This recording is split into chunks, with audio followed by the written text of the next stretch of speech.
उपमुख्यमंत्री एकनाथ शिंदे आणि खासदार नरेश म्हस्के यांच्या माध्यमातून आनंद आश्रमाचा कायापालट झाल्यानंतर आता आनंद आश्रम परिसराचाही कायापालट लवकरच होणार आहे. नेमिनाका येथील आनंद आश्रम परिसरात सुशोभीकरणाचं कामाचं भूमिपूजन संसदरत्न खासदार नरेश म्हस्के यांच्या उपस्थितीत पार पडलं. या अंतर्गत परिसरातील फुटपाथ अत्याधुनिक पद्धतीनं विकसित करण्यात येणार असून सुरक्षेसाठी रेलिंग बसवण्यात येणार आहेत. तसंच आनंद आश्रमासमोरील रस्त्याच्या मधोमध असलेले जीर्ण रेलिंग बदलून नवीन रेलिंग उभारण्यात येणार आहे. शिवाय आनंदाश्रम परिसरातील विद्युत रोषणाई अद्ययावत करण्यात येणार असून आधुनिक लाइटिंगमुळे संपूर्ण परिसर उजळून निघणार आहे.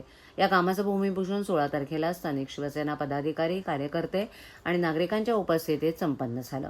स्थानिक नगरसेवक सुधीर कोकाटे आणि पवन कदम यांनी सातत्यपूर्ण पाठपुरावा करून या कामाला गती दिली असून खासदार नरेश म्हस्के यांच्या खासदार निधीतून यासाठी आवश्यक तो निधी उपलब्ध करून देण्यात आलाय. ठाणे शहराच्या सौंदर्यात भर घालणारा, सुरक्षित आणि सुबक असा टेंबिनाका परिसरातील हा फुटपाथ लवकरच नागरिकांच्या सेवेत दाखल होणार आहे. यावेळेला शिवसेना निवडणूक विभाग सचिव विलास जोशी, शहर प्रमुख हेमंत पवार, विभाग प्रमुख अमलेश चव्हाण, पवन कदम आणि इतर मान्यवर उपस्थित होते. साहेब, आनंद आश्रम परिसरात सुशोभीकरणाचं कामाचं भूमिपूजन आमच्या हस्ते झाले आहे.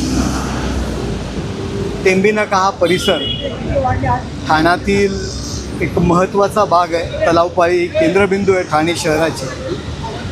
या परिसरामध्ये जे फुटपाथ आहेत त्याचं एक आगळ्या वेगळ्या पद्धतीने सुशोभीकरण करण्याचा मानस एकनाथ शिंदेसाहेब यांच्या मार्गदर्शनाखाली खासदार म्हणून मी योजिला. स्थानिक नगरसेवक सुधीर कोकाटे, पवन कदम यांनी सातत्याने हा पाठपुरावा केला आणि खासदार निधीच्या माध्यमातून या फुटपाथाचं एक वेगळ्या पद्धतीचं सुशोभीकरण या ठिकाणी आम्ही करणार आहोत आणि एक आयकॉनिक फुटपाथ म्हणून करण्याचा हा मानस आहे आणि या कामाचं भूमिपूजन आज झालेलं आहे.